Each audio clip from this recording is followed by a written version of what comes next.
me see if I got everything working here. Let me bring up my notes.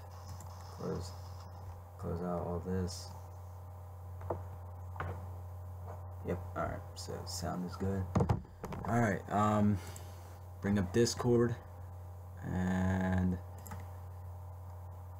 YouTube and Twitch chats are up.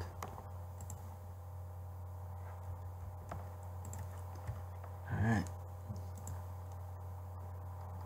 Now, and I need to just text one more person.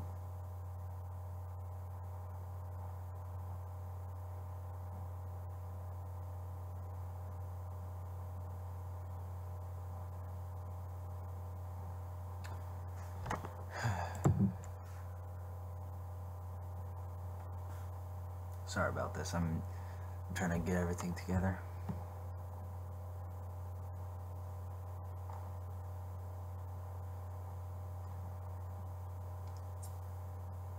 Alright. So, hello guys, what is up? It's Survive Combatants here, and welcome to another Survive Talks. Today's episode is an episode I've been wanting to cover for a very, very, very long time. You know, just for the mere fact that, you know, this is still a topic that is still going on. I actually do not have a guest today because two people they opted out last minute, so sort of not happy about that, but it is what it is. It's fucking life. Let me open this. Now, in this podcast, I will let people talk. Hey, Harley. I will let people talk. Just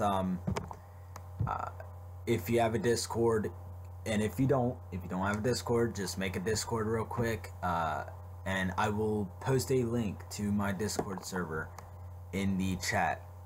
So if you guys want to join in on my Discord, that is fine by me. We can have some opinions. Yo, what up, Alan? Nice to see you on the stream, man. But yeah, if you guys want to talk about this in the Discord, if you want to talk to me about this, I am in the Discord right now. So yeah. By the way, yeah. Hey, if you want to come in, that's fine by me. Let me just get up here. Yeah, if you want to join in right now, you can. That's fine by me. Let's see.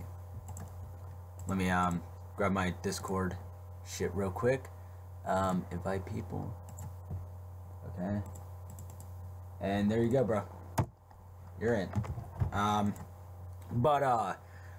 So with every Survive Talks, what we do here is, we talk about, our first experience.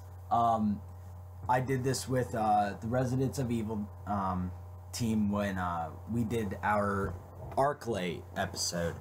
I know, like, I think 4 out of the 5 episodes that I've done is with Resident Evil theme related. But you know, it's very special to hear like people's different points of views of like how they started up, you know, with all of this. And I'm just gonna wait till one of our guests is gonna be up here in a second, so I'm just gonna wait for him. But you know, this is going to be a very controversial topic. Sorry, as it will get political, especially in the first topic. But after that, we should literally like bypass any politics. So, or try to. Like I said, violence in video game has been is very political, and it's been going on for about 25 years.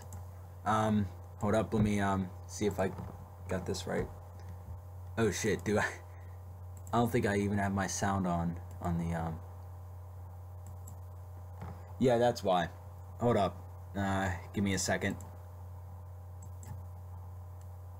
All right, AJ.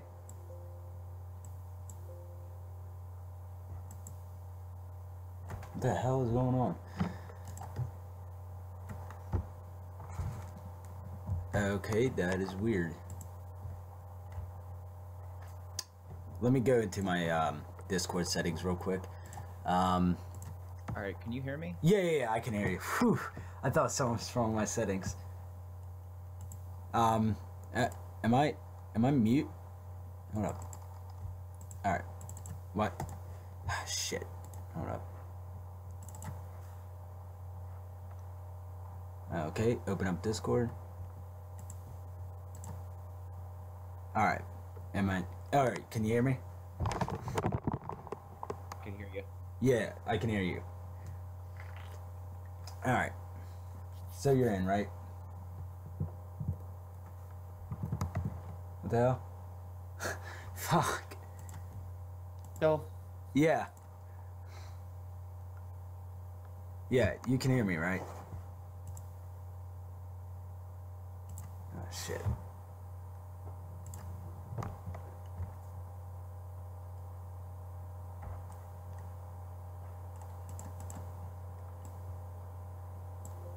I do not know what the hell that sound is, but it's kind of bugging me. Okay. Why is there no chat going? I fucking hate this shit every time I try to do something. the Discord. Yeah. Okay. Is that it? Come on. Shit, let me disconnect this monitor real quick.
Alright, and there we go.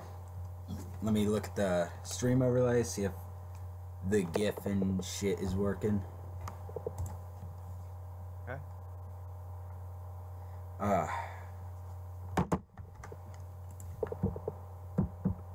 glad somebody's finally touching on this because I keep having flashbacks to Grand Theft Auto early days. Dude, alright, I did do like 2 hours worth of like watching press release shit from the Congress. So it was 2 hours of fucking boringness. Really. Maybe if Tony is available, maybe he could jump in. Ooh. Big bad Tony. But okay, don't worry about it, Jared. Don't worry about it. Trust me, 2 people fucking bounced out like last minute. Politically Deaf, he fucking bounced out last minute, and so did Super Quick. So, but Politically is supposed to like do something, which I was just with him like a couple hours ago, and trust me, he actually needed to go. But hello guys, what is up? It's Survive Combats here, and welcome to another Survive Talks. Today's episode is an episode I've been wanting to cover for a long time, as this stupid debate is still going on. I am joined today by AJ from the ROE Network. Yes. You have been on the, yeah, you have definitely been on the, not on the podcast. Actually, were you in the Arclay episode? We're doing, but we did do one in the past. Yeah, with the, oh, what was it? It was the Resident Evil. After the, 20th anniversary. The Rage, what's it called? The Rage stream for the 20th anniversary. But, so, for this podcast, I will let people at the end voice their opinions.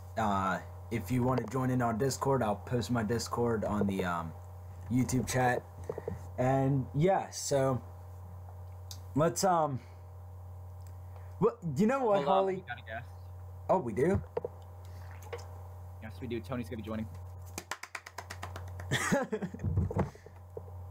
Hold up, let me. Okay, good. Okay, I can hear your audio on the thing. Sorry, I had to see if I could hear your audio on the stream. But I'm not gonna lie, the stream overlay was a bitch to make, cause I had to bring out my OG PlayStation 1 and take a picture of it, crop it all out, and then since we are talking about violent video games, I thought I'd put some Mortal Kombat 2 gameplay in the background. And I try to go for a 90s look because this is around the time period that this debate started. I mean, yeah, it started with Custer's Revenge, but fuck it. Tony is here. Oh, yay, Tony. Yee. Hello, Tony. Hey, what's up? But, I should probably send you the notes, too. Just so, you know what we're talking about. We're gonna be debating the video game violence. Yee. Something I've been wanting to do for so fucking long. But yeah, so before every Survive Talks, we do a thing where we look back in the past and we remember our first moment that we can remember of playing whatever we're talking about. So, to start us off, AJ, what was your first time with a violent video game? Probably Street Fighter 2. Really?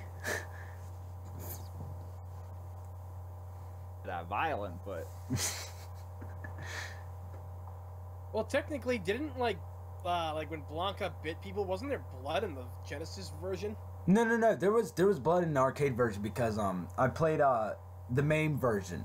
Like I downloaded the Street Fighter ROMs onto my emulator, and there was definitely a lot of blood in it. Like there were bruises and shit, and in Street Fighter 3, you know, your character will topple over the person who you defeated, and they're like all bloodied and bruised. It actually really surprised me seeing that again. Wait, AJ. I didn't know if you were talking or not. no, it's just my mic setting. It's weird. Oh, Tony, what is your first memory with a violent video game? It'd probably be any of the Mortal Kombats that I played back in the day. I mean, Street Fighter did have its violence, but Mortal Kombat took it to like a whole different level with like, you know, gut ripping out, heads being ripped off, people being burned to death, and everything. It was a lot different than anything Street Fighter had really done, because Street Fighter was just, you know, you got KO'd, or if you got hit by a fire blast, you know, you turn to fire for a few seconds and then you'd be all right. But it pretty much was that, honestly. Yeah, and see, and mine is exactly like yours. What was it? When I was about 2-3 quarters is when I picked up my first controller, and I know that sounds very, very young, but hey, you got to start the kids early. But yeah, I know my community manager knows this. Harley, she's in the chat, but she knows like about like how I've grown up with violent shit. My first video game that I've ever played was Mortal Kombat Trilogy. And the reason I think why I was able to play it, and I even asked my dad as well because he was the one who bought the game. He was like, because I didn't know the combinations to the fatalities, he would let me play it. So, it's I never got his logic, but it kind of makes sense in a way. But I did grow up with horror movies like Chucky. Night of the Living Dead was the first movie I ever remember watching with the headstone and the I forget who the main character or the second main character is. He was the black guy and he turns into a zombie in the end. Does anybody know what I'm talking about? No. Wait, which one was it again? The 90s remake of Night of the Living Dead. The black guy. Oh, yeah. Oh, what the hell? I can't think of his name. But the only parts I remember of the 90s remake is Barbara's brother getting like his head smashed into the the headstone. The fat dude falling over of the ledge, and then the black guy, like when they open up the door, he's like a zombie and shit, and that's like the 3 moments that I remembered of Night of the Living Dead. So I mean, like at a very young age, I was indoctrinated into this shit. And I mean, in my eyes, that's why I want to talk about this subject so much, because it's like it's very special to me. Like, I've grown up with this shit, and now someone decided to say something stupid that happened in my state that I'm not very proud of. So since we're done with this, let's get into the political thing. Just get it out of the way. Have you guys actually watched Tipster's new video? I haven't gotten the chance yet. Ah, damn it, man. All right.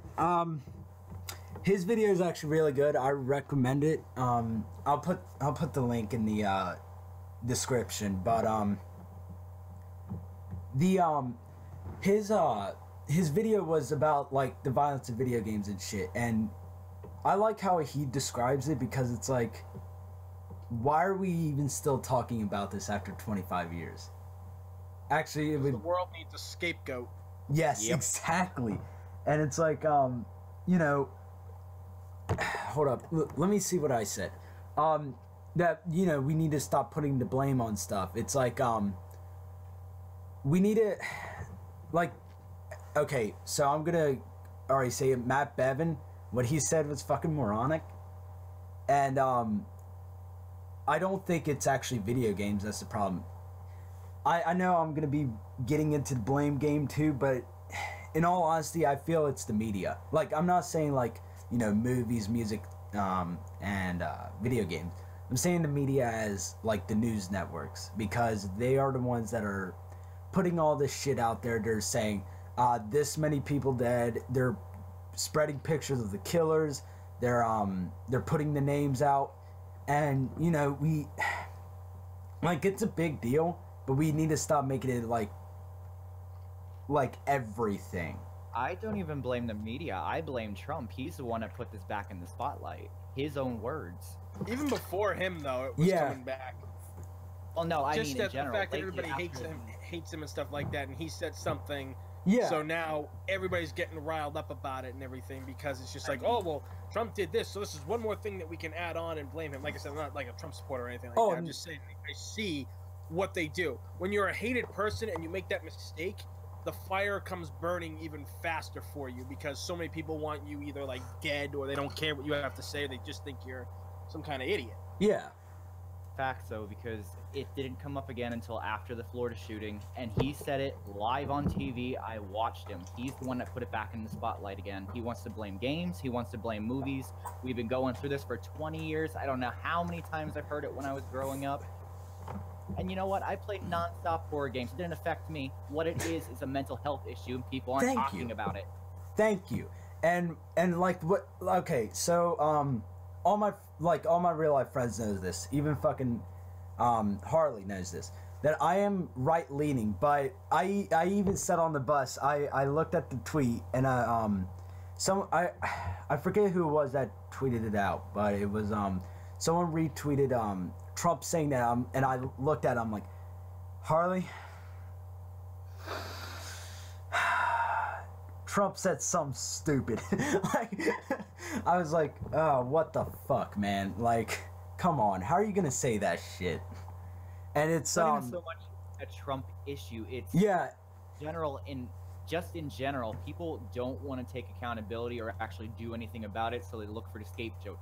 Just Ye- like Tony said. Yeah, they just want to take the blame and pass it on to something else that people have been fighting against for years, and it covers up the real problem, like AJ said, with mental health. And let me tell you something, having dealt with the VA system and everything like that, and all like the people who have mental like health problems and they get denied or they get ignored, and even outside the VA too, and how that works, it's just like, oh, your insurance is up. Well, you're still a danger to the public, but we're gonna release you because we have no more money to treat you, so there's no point. yeah.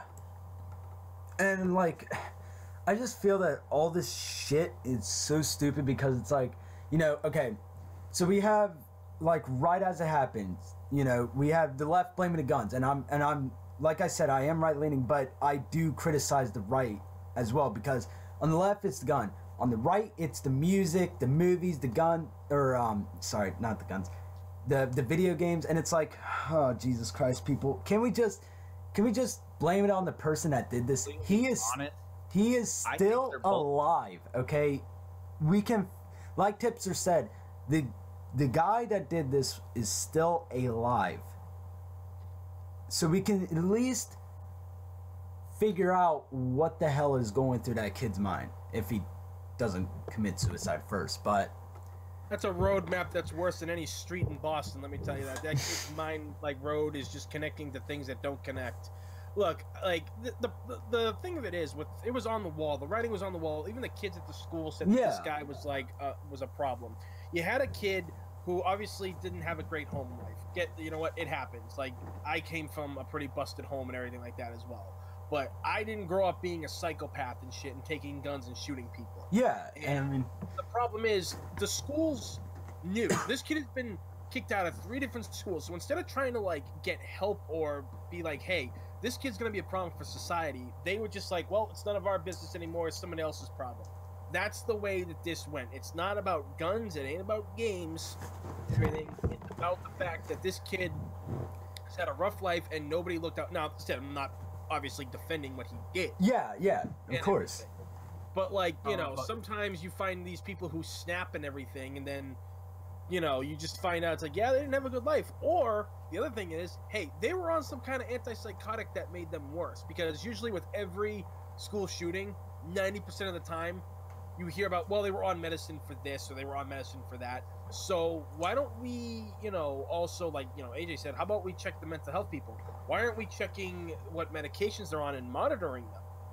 Big because- Pharma has everybody in their pocket. Exactly. Mhm. Just like Umbrella. Just saying.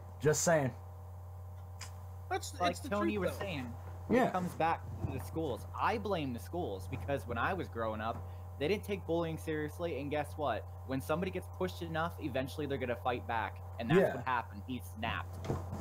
Yeah, and it's like, I don't condone bullying, but everybody has a bully. I'm gonna just say that right now. Like, everybody. It doesn't matter who it is or who you are. If you're the biggest and toughest motherfucker on the street, you will always have a bully. And I mean, yeah, sometimes people can't deal with it. And I mean, shit, all it takes is just one bad day before, like that. There's a difference though. There's like the normal bullying, like, you know, people Yeah. just razzing you, and then there's the intense bullying where it's endless. You go online, it's there. You go in schools, it's there. People just don't leave you alone, and this is the shit that's getting overlooked. Yeah, and it's like, because it's like, okay, I find it really hypocritical, like, of both sides, because when they, like, especially when it comes to video games, like, okay, does anybody know the number of the population that is gaming? Like, I would say at least 40% of the U.S. population are gamers, I'm gonna say. More. Yeah, I'm like, I kind of want to say more, but just for the mere fact of 40.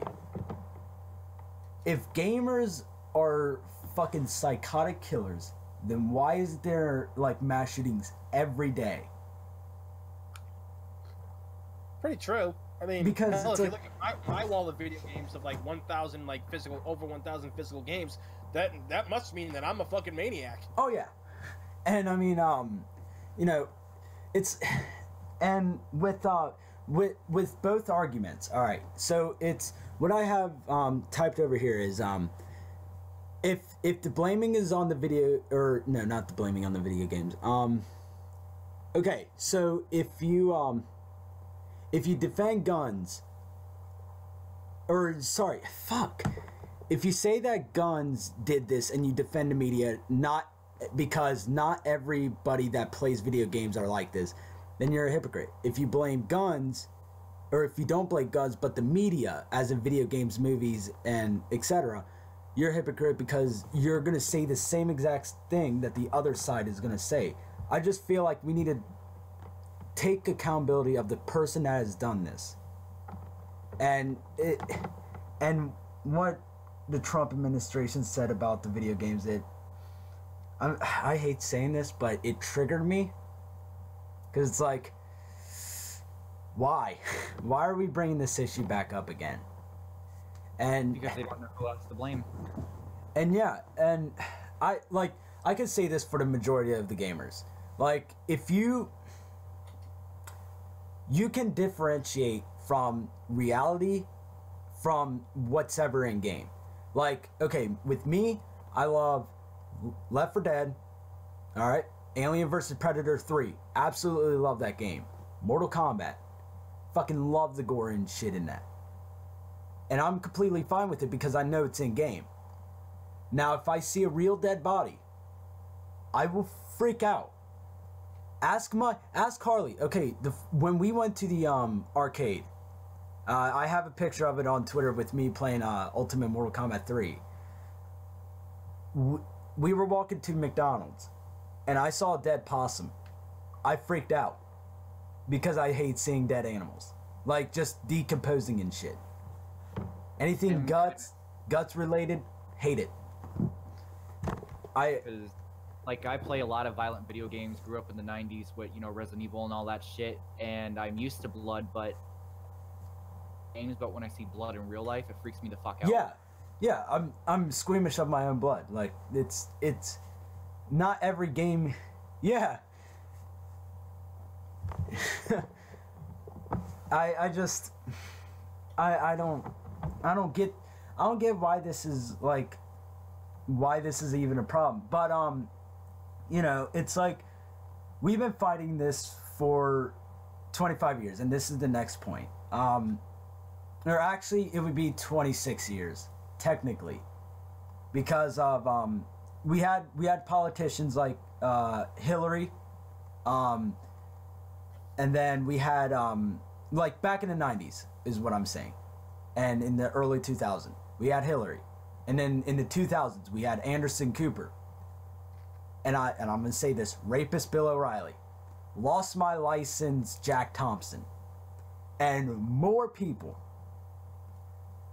And we've been finding this for 26 years, and yet, study after study, no correlation of violence and aggressive behavior. And still, we're talking about this today. I just don't fucking get it. Here's the problem. You know, we as a society have evolved, and as times have evolved, things have changed dramatically. You know, I asked my father, because he's 78 years old, so he's been around the block. He's seen things. You know, he was a veteran, Vietnam, everything. You know, he grew up in the 40s and the 50s. So I've asked him, I was like, what was it like, you know, as watching time progress? Because he witnessed, like, the rise of so much and so much change. And he said it was honestly somewhere around, like, the 80s and 90s that a lot of things started changing, where people stopped being responsible, and especially as parents. And, I mean, he was also a cop, too, so Yeah. you can only imagine, he went to a lot of domestic disputes and everything like that as well. And he had seen a change, and honestly, I have seen a change with how people act, especially having, like, years before becoming a full-time photographer. Anything, I did restaurant work for the good part of about 10 years after I got out of high school, and you would see these parents come in that were children themselves. These kids couldn't have been more than like 19, 20 years old, and they already had 5-year-olds, and they let these children just run wild. Yeah. And you've also got parents who don't know how to be parents, that are, you know, older and more responsible because they themselves have never grown up.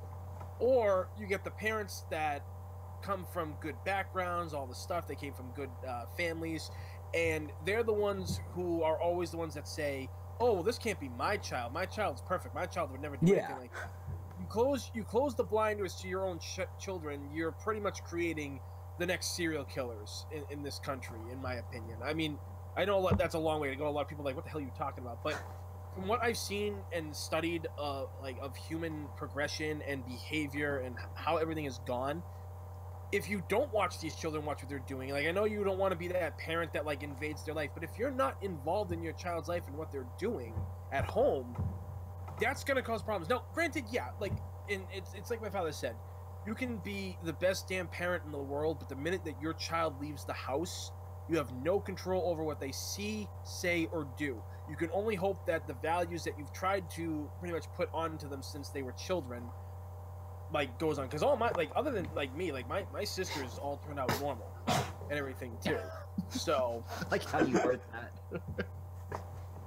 what? I mean, yeah, and, like... And, okay, so...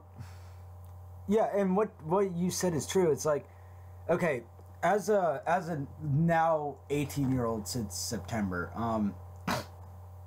I had a lot of stuff in my life, and I know this is gonna go in for a couple points down, but it's like, I had my mom watched what I played. She knew exactly what games I played. Like I said, with Mortal Kombat, there was no way of me finding the cheats to the fatalities, because one, we didn't have internet, so one, I couldn't even find it on CheatCC, which was when I became like 11 or some, is when I started finding out cheat codes and stuff. And then for the second part, I just didn't know how to do it, so it was like, she watched what I played. But, I mean, I always found a way to play God of War and shit. But, hey, I turned out normal. But, I think it... Honestly, I think it does come back to what Tony was saying, though, a disconnect between the parent and child. Yeah. Yep. Like, when I was growing up, I was taught from a very young age, you know, guns need to be respected. It's Mhm. not a toy. Everybody should have the right to bear an arm to protect themselves. Well, I'm not going to get on that subject, but yeah, we're not going to trigger anybody. I just think it comes back to the parenting. You know, there's people, like Tony was saying, there's 20-year-olds who have like 5-year-olds, and then, you know, they're relying on tablets and shit to basically raise their kid. They don't have any connection with their children. Exactly. And see, that's the other problem too, where I have friends that are teachers, and some of them teach really young kids, like first and second grade. Others teach high school, and with the kids in elementary school, they don't. Some of them don't even know how to tie their own shoes, but they can program pads and everything. Ah. So, and she's even said it. She goes, the sad thing of it is, I can tell which child is going to be a problem child when they grow up, just because of how they act and having have met their parents. Because these parents come to these parent-teacher meetings, which I've been told about, and these parents just blame the teacher, and it's just like, well, from the way you're acting, I can see why your child acts like they do. And phones and tablets, they're not babysitters. You have to be a parent at one point. You got to grow up and you got to do your own thing, because you're responsible for that child's growth. And if they grow the wrong way and end up going down the road a bad path, you're responsible for not doing it. I mean, if you had done everything you're supposed to as a parent and your child's just wired the wrong way, because let's face it, there are people out there who are wired the wrong way and can't be helped. Comes down to genetics and all that shit. Yeah. Well, it's like Chemical I said, I've imbalances. seen it. I've seen it and everything like that. And like the thing with it is, my father, like I grew up around video games too. I played, I'm 30 now, and I've been playing games since I can remember. My first movie I ever remember watching at 3 years old. That's when I first remember my first movie was Die Hard. Okay. And Nice. I didn't try to jump off of buildings and everything, and I didn't run, and like the level of violence in those movies and everything was at the prime height of 80s action movies and stuff. So there's all these crazy things that people will try to use as a scapegoat, but it just comes down to the fact that I feel Americans have lost their way when it comes to there's this sense of entitlement with a lot of these children out there, or these people. They feel that the older generation's like, well, I did this, so I deserve that. No, you have to work for it and everything. And you're teaching your children that if they whine and complain, that it's okay and they'll get what they want. And it's stuff like that that all feeds into the fact that if you don't realize what your child is or are involved with them, it's going to cause problems. Because I remember there was a time where a friend of mine, his his nephew had gotten into trouble, and the family had gone to the courts to support him. And it was a small thing. It wasn't anything like that or stuff, but it's stuff that could eventually put a young person on the wrong track. So when they got there, the other people that they did this crime with had like no families and already had records. And these girls were like 17, 18 years old, and they said that they had nobody standing with them in courts. And stuff like that is very sad. Or, if you're just, like I said, if you're just one of those people who can't spot the problem, if like, hey, this kid's got an overactive imagination, I don't think them playing the new Doom game is the right deal. Like I said, if I had kids, I would let them play what I thought was appropriate if I knew that they could handle it. My family knew that, like, I could handle Resident Evil, I could handle Mortal Kombat, Silent Hill. I mean, at that time, like, I was close to like 13 years old, but, and I mean, hell, there was even Grand Theft Auto and everything. That caused a huge story. Can't forget what that caused. But, like I said, having played all those games growing up, I turned out fine. And people are like, well, Tony, not everybody's lucky as you. And I was like, yeah. And those people that do snap, sometimes you find out they don't come from damaged families. They come from regular, normal. Because I've worked with girls who were legit insane. Some of the things they would do and everything. And I'm like, man, like, you must have had a hard life to be like you are. And they go, oh, no, like, my parents were great and stuff. I just like doing these things. And I'm like, holy crap. You're fucking crazy. Yeah, it's just like, you had families that gave you a perfect life, and you threw it away to be, like, just, like, how you're wired. Yeah. You don't mind going out and getting in trouble. And, it's like I said, it all just points back to, you need to be a good parent.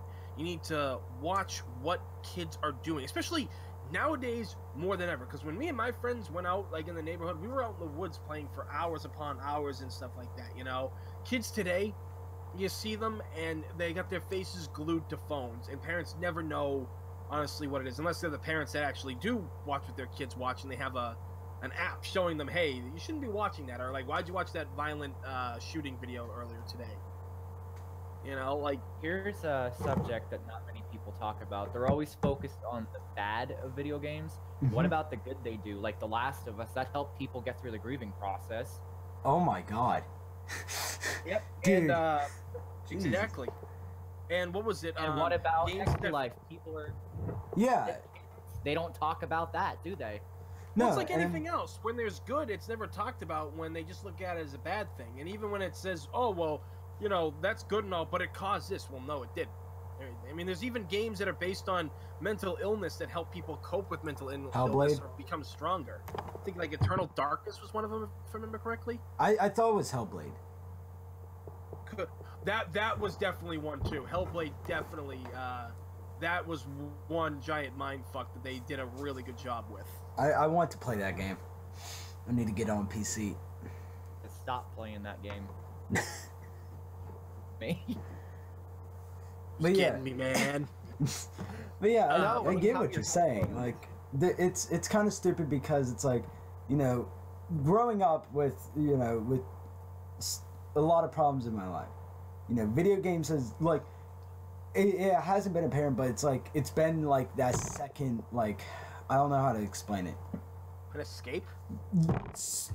In a way, The virtual yes. Yeah, like, you know, like a virtual best friend, because it's like, you know, I can go away into this place where it's like, you know, I know that whatever I do in a game will not cause me like to do anything in real life. Yeah, like, you know, you play Grand Theft Auto, you're not gonna go run down a hooker to get your money back and stuff like that. See, You know? I was not allowed to play Grand Theft Auto, but I was allowed to play Driver. Oh, jeez. Well, Yeah, Driver 2. The Wheelman is back. That was, God, I love that game. No, I just drove around, never did the objectives, but you know, it's, and like I said, with the parents, you know, with shit. Sorry, let me get into this subject real quick, which is the history of the ERSB. If you guys don't, or I'm not saying you guys like in Discord, but for the people who don't know what the ERSB actually does, they give ratings on games based on, you know, a tape that is sent to the board, and they write down stuff, and then they give it a rating like an A, or sorry, not E, T, M, whatever. So let me give you a history lesson, because from what I've seen for the past 3 hours of yesterday when I was taking down notes, and like I said, we've been fighting these politician media outlets, and now the journalists like Polygon and Kotaku, Gamergate, for over 25 years. But the reason why the ERSB was created was because of 3 games: Mortal Kombat, love that game, Night Trap, and Lethal Enforcers. Hell yeah, Lethal. Me and Harley actually played that in the arcade, and was not as violent as I actually thought it was going to be.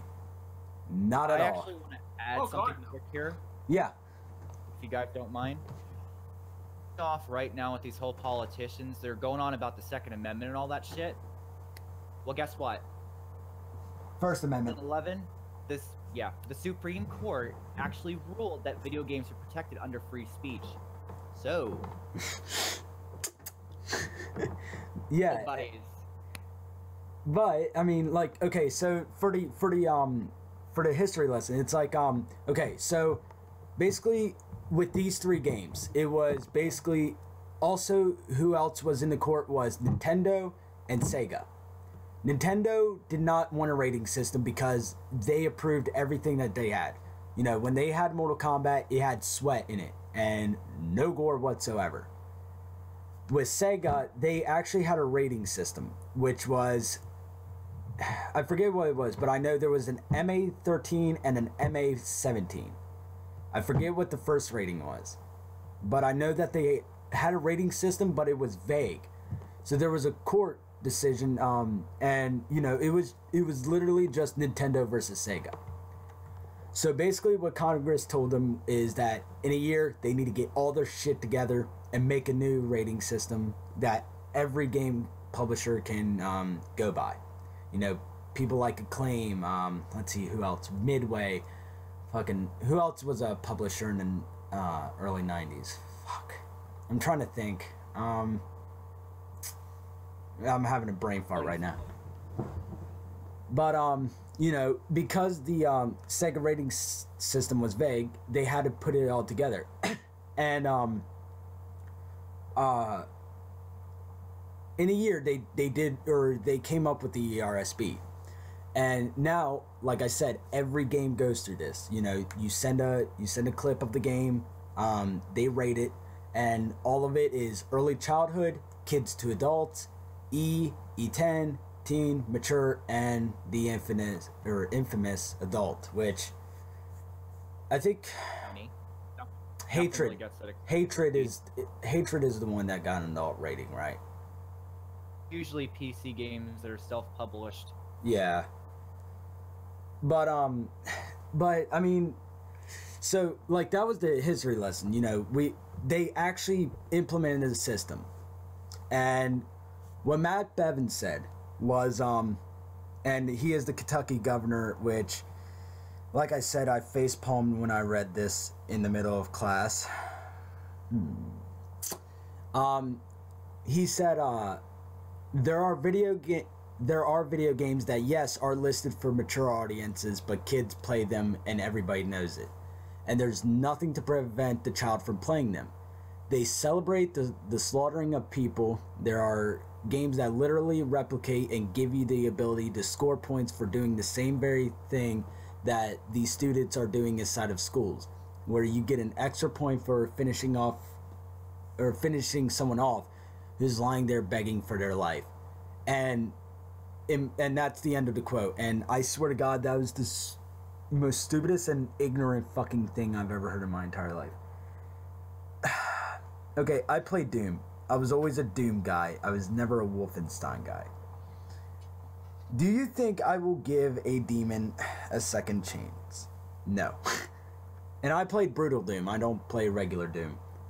But, you know, it's like, after hearing that, I fucking facepalmed. It's like, there's a difference between reality and fiction. And this is the reason why I gave the history lesson of the ERSB. Because on the front and back of the game, it says exactly what it has in it, what the rating is, and yes, what Matt Bevis said, where it says that it is listed for mature audiences, but played by kids. That is stupid, because this will actually transition to the next point, which what we basically already discussed is the problem with the parents. Absolutely do not blame the gamers. If you are a parent buying kids violent video games, and if they do something bad, you are the only person that you have to blame. No, like, this actually reminds me of something too. When I was growing up, the video game stores, at least around here, or, you know, if you wanted a teen rating game, you had to have a parent with you to pick it up. Exactly. Oh yeah. Well, that wasn't like it was the M rating only. Now that on my my parts of the city. Like when I remember it clearly because Tomb Raider: The Angel of Darkness came out, and I was there literally at 9 in the morning to pick the fucker up, and they would not give it to me because they knew I was only 12. Wait, then what would... Oh, yeah, it would be 13, wouldn't it? Shit. For teen. But, yeah, like, okay, so what I don't get is with these fucking parents, okay? And especially it's bad when it comes to holiday seasons. Every fucking holiday season, I go into GameStop. I look around. Kids everywhere. Kids tell their parents what they want. They want the newest Call of Duty. They want their fucking gay Destiny game. Everything. You know, actually Destiny's not mature, is it? Yeah, I think it is. I thought it was T. Fuck. I'm gonna have to look that up. But you know, you get what I'm saying. You know, the next Call of Duty, the next Battlefield, you know. And it's like these parents are like, all right, whatever. It's very true, because, I mean, oh yeah, no, Destiny 2 is teen. I just looked it up for you. Okay. I was about to Blood, say. language, and violence, and everything. So it's not like on an extreme level, like, what's that one? Gears of War and stuff. Yeah, Gears of War. Yeah, and fuck, like, okay, this holiday season, I went up to GameStop because for Christmas I got like a $25 gift card. My brother got a $25 gift card. So I asked him what games he wanted. He wanted fucking NBA 2K18, Fine by Me, and it fuck, what was the other one? It was shit, I am having a brain fart right now. But, you know, I was already going in wanting a game. Tekken 7 and Street Fighter 5. Didn't find Street Fighter 5 fucking great. But you know, I went in there and I looked around and I'm like, oh my god, I would hate to be these clerks right now. And then these kids are like, Mom, I want this. And I look at the case and it's like Doom and shit. And these kids are like 8 years old and these parents are like, all right. And I'm like, what the hell's wrong with you? Like, okay, I have a 9-year-old sister, and you know, I'm teaching her how to play video games. I just sent her a PlayStation Portable a couple weeks back. The games that I sent her was Midnight Club, Tomb Raider, because every fucking woman that's going to be a gamer needs to at least play one Tomb Raider. Let's see, what other games? I just have to look it up on Twitter. I know I said it. But, you know, I gave her games that my dad would approve of. You know, even though, like, back in, like, when I was young, he would let me play whatever. But... Just do me a favor and give her the old school Tomb Raider, not the new ones. It was the Tomb Raider, anniversary. At least that's a decent one. I mean, it was... She took over. Fuck, what was the other one? Okay. Shit. Okay, so, okay, there's the post. Okay, I gave her Mortal Kombat Unchained, which my dad watched her play Mortal Kombat X because I was teaching her. No problem, alright? He knew what Mortal Kombat was. Didn't have a problem with her playing.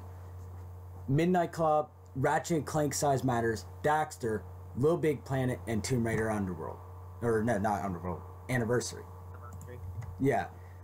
So, my dad knew exactly what I was sending her. He gave me the fucking go. Alright. But these parents are looking at the games and, alright, they don't even look at the ERSB rating. And these fucking stupid parents, I bet you that they're the ones that are gonna come back to the store. Why'd you sell my kid this game? Actually, bitch, you are the one that bought it. Well, you're 100% right on that, because over the holiday season, the GameStop that I frequent, they needed help, and the guys asked me. It's like, because I'm always in there, they know me now. They're like, Tony, do you want to work with us? And I honestly didn't, but I figured, hell, what the hell, a little extra spending cash won't hurt. And that was a problem.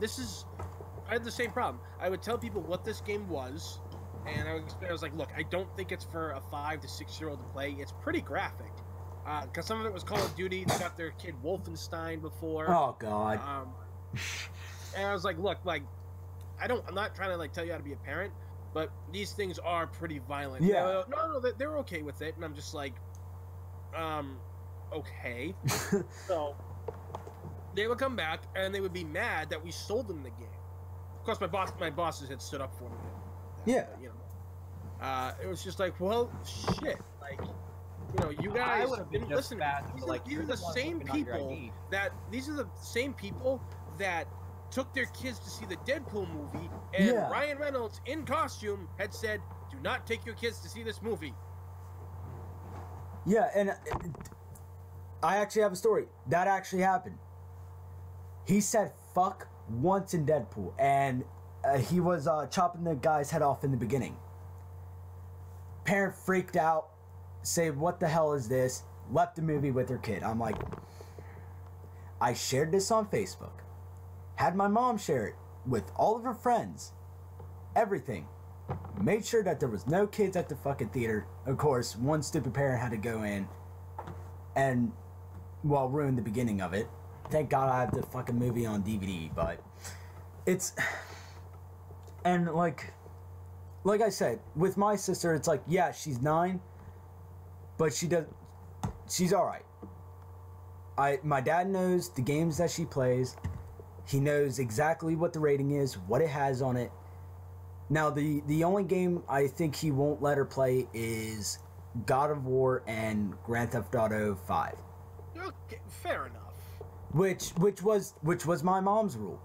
I could play any mature game I want, just no nudity. No nudity.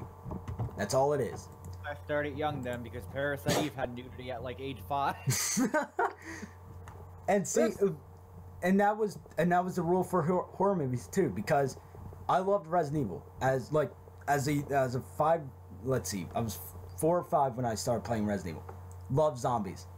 Went to see what was it? Apocalypse.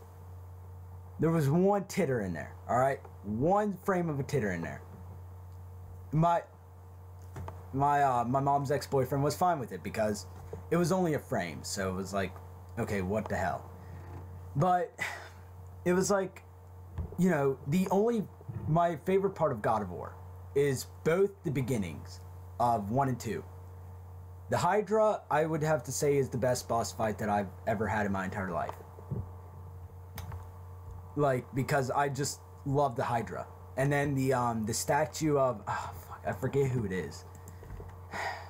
But, you know, that was my mom's rule. No nudity. That's all. You could play anything, just no nudity. So, every time I would go to a GameStop, ask my mom for a game, she would look at the back of it. If it had a nudity, sorry, Brian, you can't play this. And this happened up until, I would say, when did Grand Theft Auto 5 come out? 2013 or 12, I think. Okay, so I was 13 when the nudity rule was out. Because my uncle, he wanted to play Grand Theft Auto because me and my brother both had separate PS3s. He wanted us to play Grand Theft Auto with him. So he led my mom, or he told my mom, like, hey, I want to play Grand Theft Auto with them. And she let us play it. But under his supervision with online and stuff. So, I mean, there's an ultimatum. But these fucking dumbass parents, I swear to God, it's like, don't complain about this shit if you're the reason that this happened. Now, in the 90s, I could kind of see because, you know, Mortal Kombat didn't have a rating system, Lethal Enforcers, and what was the other arcade game that had, like, fucking torture and shit in it? I could probably think of maybe, like, Carn Evil. It was a shooter. It had, like, actual torture in it. Hold up. With torture. It was like a shooter kind of game. Chiller. Chiller. Was it? That's what it was. Chiller. And it had like this fucking torture chamber where you can shoot the limbs off of people and shit. It was nuts. I mean, even seeing it now, it's kind of like, holy shit, that's a little bit too much. But you know, it's like, yeah, and I saw this kid buy fucking Doom. You know, even the GameStop guy did the same thing that Tony did. You know, asked or told the parent exactly what it had, and all right, and I had to go back because the game that I bought was Mortal Kombat XL for the Xbox because I had it on PS4 and I wanted to get it on Xbox, and I had to take it back. That same parent that bought Doom for the kid went back into the store, yelled at the guy, and he said, hey man, listen ma'am, I told you that this game had gore in it. And the parent must be living under a rock because Doom has been a thing since the late 1990s. That was a big controversy. Exactly. Plus Wolfenstein as well, how the new one came out last year and was a huge success, but they said it was promoting Nazism and all that stuff. Yeah, and I was like, the oh, thing of it Jesus is, Christ.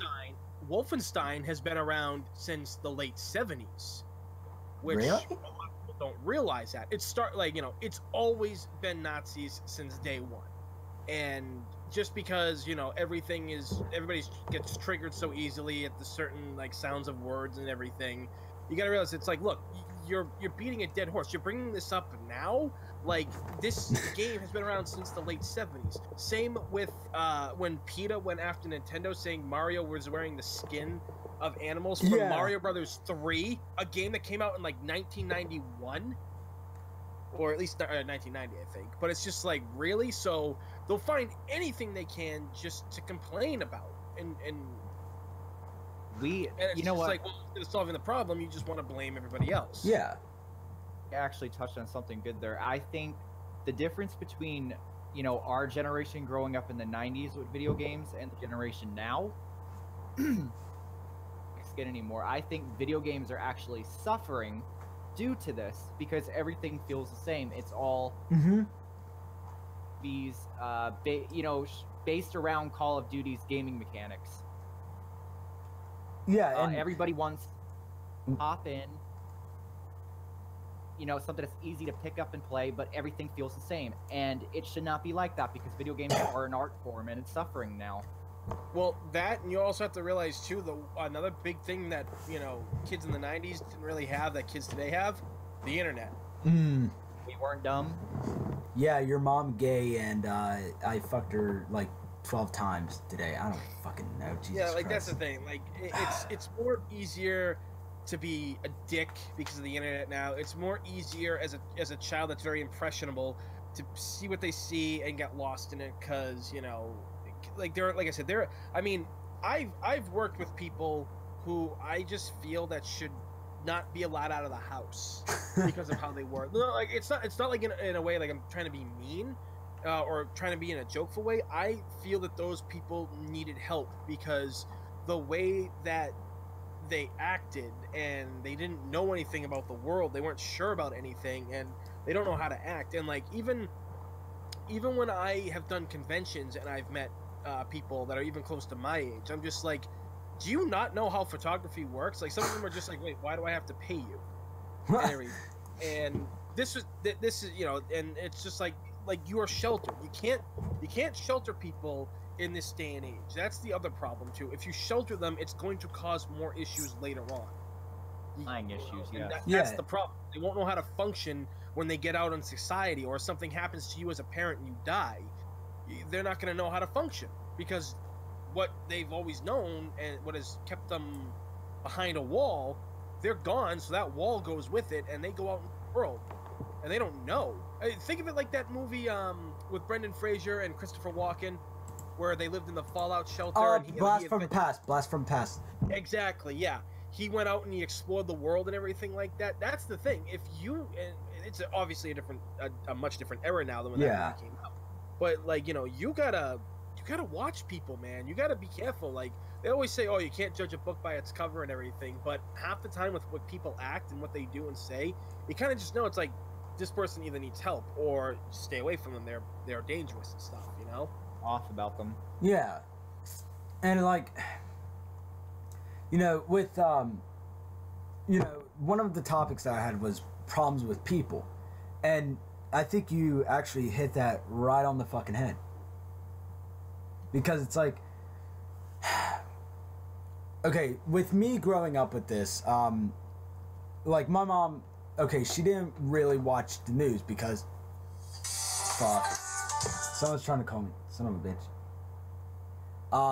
Sorry, but with the, my mom didn't watch news.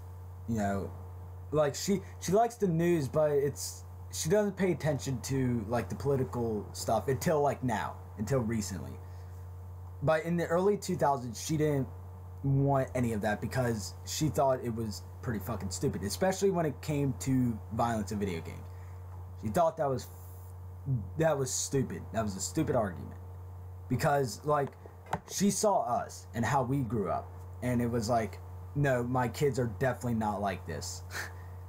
and one of the points that I had was Columbine, because I think that was like, even though we kind of had the problem solved after 94, I want to say, because of the ERSB, I think Columbine was the one that started like this whole aggression, because what was it? Dylan Klebold and Eric Harris compared to shooting. Was it the shooting like Doom or something else? I know they compared some to Doom.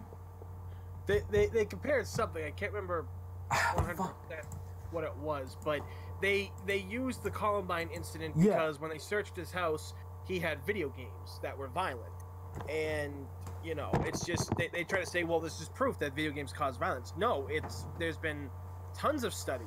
Now, if the person clearly is imitating what they see from the game, then it might not be the game that does it. It's just the fact that they're mentally disturbed. I mean, like, look at those kids that believed in Slender Man and everything. Oh, they tried God. like they murdered that person and everything so they could meet Slender Man, or however that story went. That was a couple years ago. Yeah, where the girl got stabbed. I know which one you're talking about. Yeah.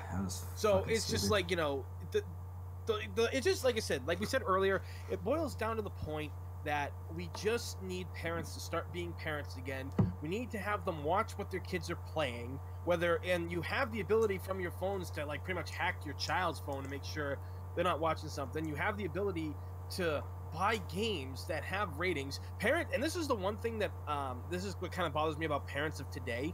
You're a 30-year-old parent and you don't know what the internet is.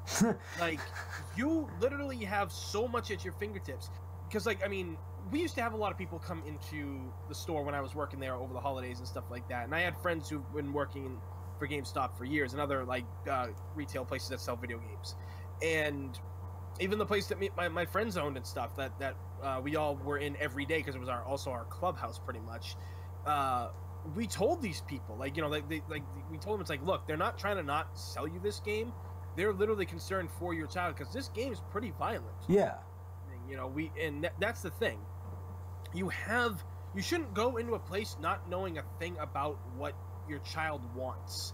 You could just type the name into YouTube. And that's what I tell a lot of these parents. I was like, look, if you feel you're coming to the store and you're not sure, just type the name into YouTube, type it into Google, and you can see what the game is about. Yeah.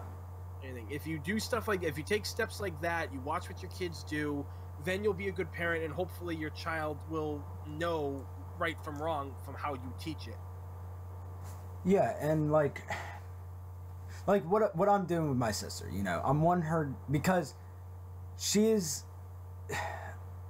exactly like me. Like, she reminds me of when I was her age.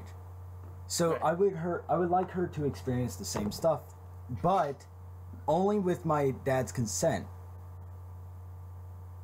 You still check with your dad and everything. Yeah. So you want your sister to have a good life with games and stuff, and you're trying to get her to get the right ones that you want. So, you know, you're doing things the right way. Yeah, and it's like, you know, and, you know, no mental illness. Yeah, can't speak. But it's like, I don't want to, like, buy her game. Like, okay, maybe Hatred, because I had my eye on it. I heard it sucks, but fuck it, might buy it. That would be a game that I would not let her play at all. Absolutely not. Let's see, another fucking game that I would not let her play. Because I mean, you could also say you wouldn't let her play, 50 Cent Bulletproof for the PS2. Oh, hell no. Isn't that a terrible game? I thought it was. God, no, it's a blast! I can't remember. No, that's, Black. That's what I was thinking of. No. Oh, Black, yeah, for the PS2, I have that. Yeah, no. No, 50 Cent Bulletproof is literally, like, me and my friends have decided, after playing that game a couple of years ago, we decided that that's pretty much based on, like, the real untold stories of 50 Cent and the G-Unit. Because it's like, oh yeah, they totally took down these crack commando guys that were shooting up, like, the town and stuff and blaming them for stuff. Yeah, that totally happened. And, like, but that game is fucking violent. Oh, and then, like, the sequel, Blood on the Sand for the PS3, literally, there's an option where, like, you pay $10,000 to learn the insult to say, go suck your mama or something like that. So, like, that's definitely a game, that's definitely a game you wouldn't let your sister play, or even the Hitman series, because those are pretty violent. I don't know about the Hitman, because, what I would teach her is, because how okay, when I said you know, we've been fighting people like Kotaku and Polygon, and I under my breath I did say Gamergate, because what I'm gonna teach her is that, you know, trust me, the gaming industry is not as sexist as you think, and that's why I gave her Tomb Raider, you know, so she can at least have one person she can relate to, you know, being this badass woman and shit. And that right there is one of the best ways to go about it, because there was an article that came out, I think it was like a year ago. I did a YouTube channel about like unrealistic expectations of women in video games and how it affects women of today, and I was like, well, that's bullshit, because the articles were saying that like no woman could look like this, and I was like, actually, from being a photographer and being a cosplay photographer as well, trust me, there are women out there that look like the women in games. I've seen women that nail the Lara Croft work. Yeah, you don't even want to get me started on this subject. Yeah, and I have seen girls that nail Ivy Valentine from the Soul Calibur series. My friend who makes a Dynamite Tifa Lockhart and everything. So the thing of it is, you know, that right there is just, you know, they're all like, oh, well, it's unrealistic and everything, you can't be doing this and everything, they're like, you know, they're sexist and everything like that. No, they're not, because there are games with plenty of powerful women in them, and they're like, no, there isn't. There, I was like, yeah, well, what about Bayonetta? And then people will say, well, Bayonetta is not an example because she strips when she uses her powers. Made by a woman. Well, all I have to say, made by a woman. Yeah, you know, I gotta say though, for people who always say there's no strong females in video games, Samus, Parasite Eve, Aya Brea, Valentine, exactly, Fear Effect, Anna, and, yep, Dino Crisis, Regina. I could go on and on. Valentine, Resident Evil. And that's the thing. And what I try to tell people about this is, it's just like, hey, women that are out there that look up to these women in games, they do it and they get themselves in shape. They change themselves and everything because they've been depressed. They don't like how they look. They see these people they want to look like, and they get themselves to a better place. My friend, who's one of my best models, she never thought she was pretty, and she like turns heads whenever we do shoots and I show off my work and everything. People love her work. And when she started cosplaying Bayonetta back in... Oh, actually, the funny thing was, I met her 2013 at New York Comic-Con. Hilariously enough, we were both from Massachusetts. She was Dante, and she was Bayonetta, and I was Dante from Devil May Cry 4. People loved seeing us together. That's how we first met. So, afterwards, you know, I worked with her a lot, and Bayonetta was a character that helped her evolve and like the body that she had, and was willing to do like boudoir type shoots and more gothic type shoots and everything. So these characters that they say are over sexualized and everything like that, it actually gives women the ability to feel comfortable in their bodies, because there's so many people who dress up as Lara Croft. There are so many people who dress up as Quiet from Metal Gear Solid 5. You know, and then you know, and those same women that dress up like this, they get shunned for doing it for all the right reasons, and like being body positive and respecting oneself and breaking out of your comfort zone, because that's what it is with cosplay. It's about breaking out of comfort zones. So, you know, when you say there's no good video game heroines out there and they're all over sexualized and damsels in distress, think again. Yeah, and with another example, when I go down there this summer, I'm gonna bring all game consoles, so she can at least dabble in like the PlayStation 1, the PlayStation 2, like all this shit that I grew up with. And one of the games I'm gonna bring in is Heavenly Sword. Oh, okay. And actually one of her favorite characters out of all video games, Cassie Cage, because she says something to my dad, and I was like, why do you like Cassie so much? And, you know, she whispers to Dad, because, okay, she speaks Spanish, because my dad's side of the family speaks Spanish only. So when I go over there, it's kind of hard to, like, translate what she says, but she whispered to my dad something, and he was like, and he said, because she's badass. and I looked down and just started laughing, because it's like, yeah, this, yeah, good. Thank God you actually like Cassie because she's my favorite too. But when I go over there, I'm gonna bring over Terminator, my Terminator movie, my Aliens movie, so she can at least watch movies with women too. Like, so she can at least like have some self dignity that, you know, she is a woman and she can be like that. There you go. You're a woman and you can kick ass. They've been doing it since the 90s. God damn. And see, okay, with the 80s and 90s thing, I said this on Twitter. I was going to discuss why I love the 80s and 90s so much. And it's like, back, thinking about now, I would rather live back then.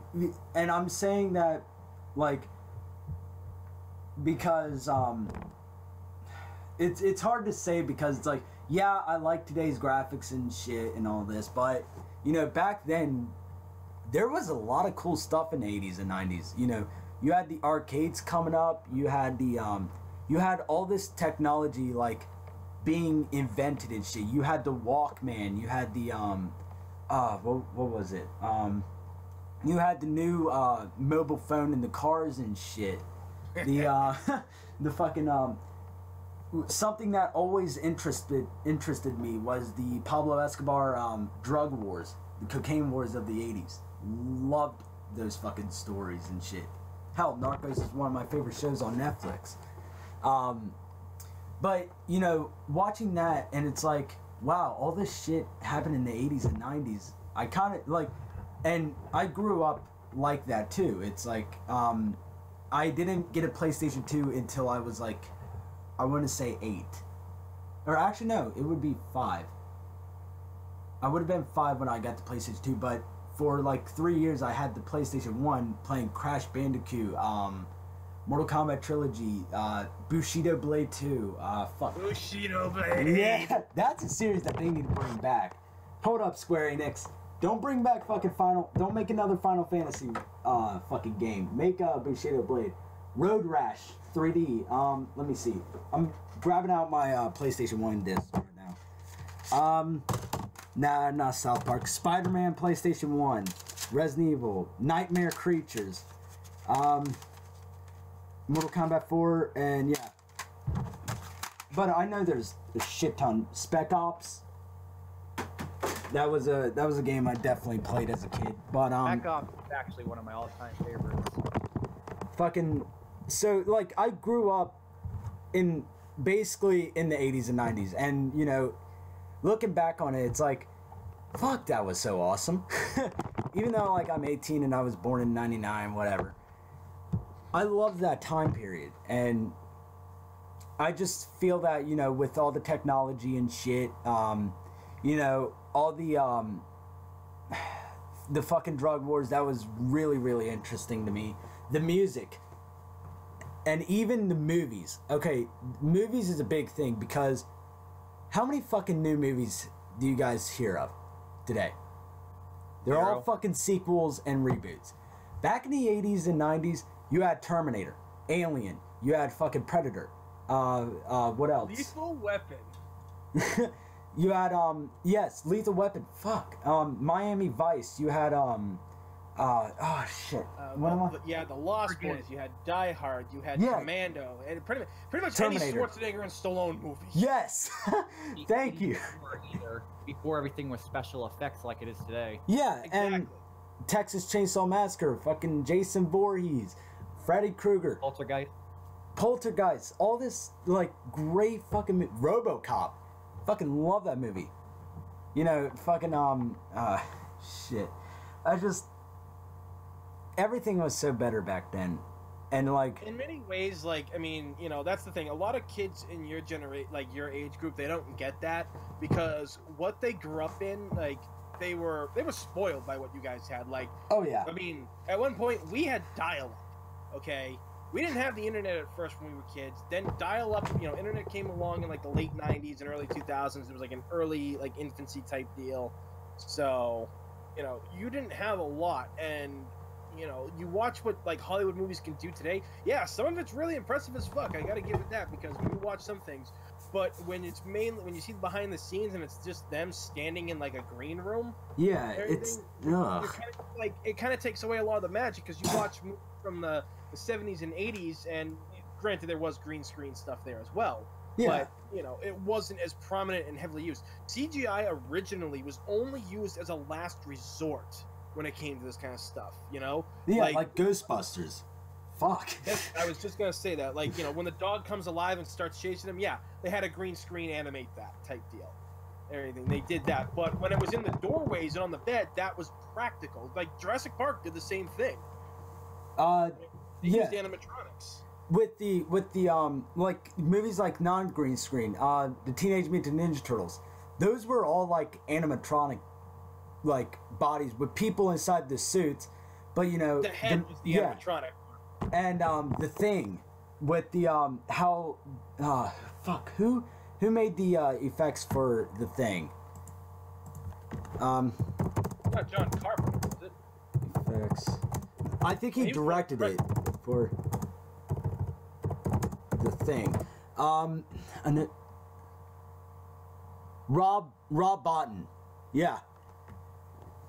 I think that's who it is, because it's like, and watching that, it was like, wow, you could do all of that with just, it looks so much better today than, or it looks so much better back then than it does today. Like, the fucking Alien looked better than, or in, back then than in the fucking, oh god, the Aliens Covenant, oh god. That fucking movie made me sick. Huge video game, a huge Aliens chick. She's got an alien tattoo and everything, but like a xenomorph. But she didn't mind the new one so much. But she wasn't gonna be one of those people that like stood by and said, "Oh yeah, it's amazing." No, like it had its problems. I still enjoyed it for what it was. There was some parts that I didn't like the whole kissing scene. That weirded me the fuck out. Like you know what scene I'm talking about, right? Oh yeah. And he called him brother. I'm like, oh fuck. Oh, you He's son of a bitch. Yeah. Yeah. CGI. I was like, oh dude, this is fucking weird, man. But you know, it was like, I love all this shit. And, you know, I grew up on, like, practical effects like this. You know, we didn't have CGI blood and shit in violent movies. And, you know, I don't know. But that is my reason for loving the 80s and 90s. But with this whole argument of fucking violence in video games, it's so stupid. Oh, God. I swear to God, if I have to hear this one more fucking time. My opinion is, as somebody who has dealt with this their entire life because of being born in the 90s, they need to get the fuck over it and actually do what they're being paid to do. Yeah, Get absolutely. jobs, people. Stop blaming. Stop looking for a scapegoat. Yeah, Mental health. blame the mental health, because God knows what this kid has inside of his head. The FBI, who has been called, was it 31 times? Was the FBI the one that has been called 31 times? They had gone to the place. They didn't think it was a problem type deal. Even though he said he so wanted to shoot up the school. The feds dropped the ball on that. As you know, like I said, as a gun owner myself and everything, like, it's ridiculous how they're trying to like just say it's like, oh yeah, it's the gun's fault. Well, no, because it's not. Like this person. I mean, we've had the FBI slip up before. They let a guy who was on the terrorist watch list get a gun.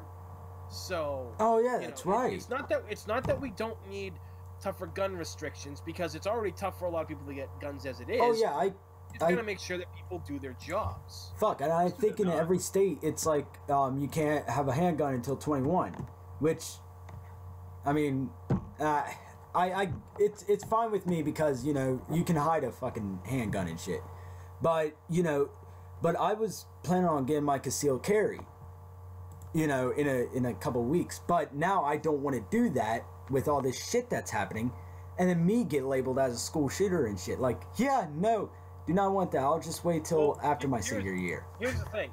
Just go get it before you can't anymore. Because there are, like, towns, depending on what towns you live in and stuff like that, if you're in a red town, it's hard for you to get a gun. They can deny you because you're in a red town. The ones who have it easier to get guns these days are single women. They have it, and some towns like my town, my chief has no problem giving out, license to carries if the person meets the criteria that they're supposed to, which works. And it's true because like the chief before, he would do everything to stop you from getting it. Technically, they can't stop you from getting it if you're within your rights, but he found loopholes, and it's also why he's no longer the chief. But the new chief believes in the people in the backgrounds and everything like that, plus with my dad being a police officer and everything, and everybody else. I had a guy from the feds on there and another guy who's former Department of Corrections. So they were like, yeah, you're more than welcome to have one. Like, we don't need to do any background checks on you. I just find it funny, though, how, Trump was saying that video games... And if that was the case, me growing up with Tomb Raider, I'd be shooting dual pistols, collecting chocolate in the sewers. Fucking hunting dinosaurs for some goddamn reason. You're not hunting down pharmaceutical companies. Oh, don't get it. Because their generation, I honestly blame their generation. They just don't get it. Yeah. They like excuses instead of action. And it's like, oh, fuck. And like I said, I like what Tipster said. A gun is a tool. A gun cannot be used without a person putting their hand on the trigger and, or not pulling it, and, well, no, I guess it would be pulling the trigger. But, like, and he also brought a wrench, like, or not a wrench, a screwdriver. You cannot use the screwdriver unless there's a person turning it.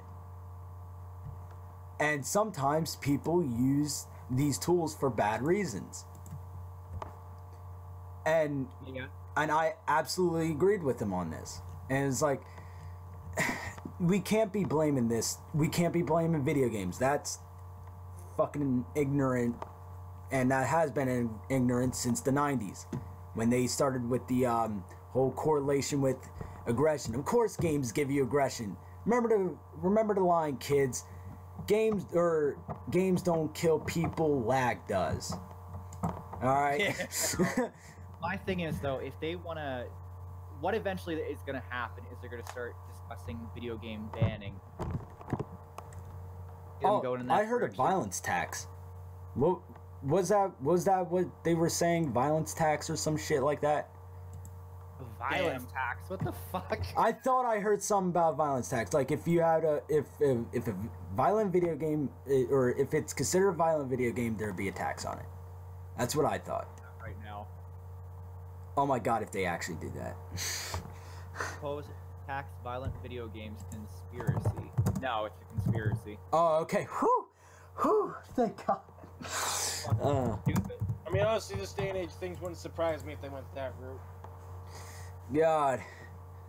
But yeah, I'm gonna have to cut this short and everything because I gotta get back to work on this video for JJ. So. Gotcha. But yeah, I guess oh yeah, shit, it's 9:15. I need to eat because you get going. I have not eaten in like 5 hours, so yeah. So I mean, bottom of the line, this fucking debate's stupid. Anybody that has a problem with this, you can forward this video. It's the parents' fault for not looking at the ERSB, and we need to check it to people that have known mental illness. Make sure that you do your job. FBI. And yeah, this shit will not happen if we just do that. Everybody on clear? Crystal fucking clear. Good. Thank you all for watching, guys. Survive Combatants here, and I'm out.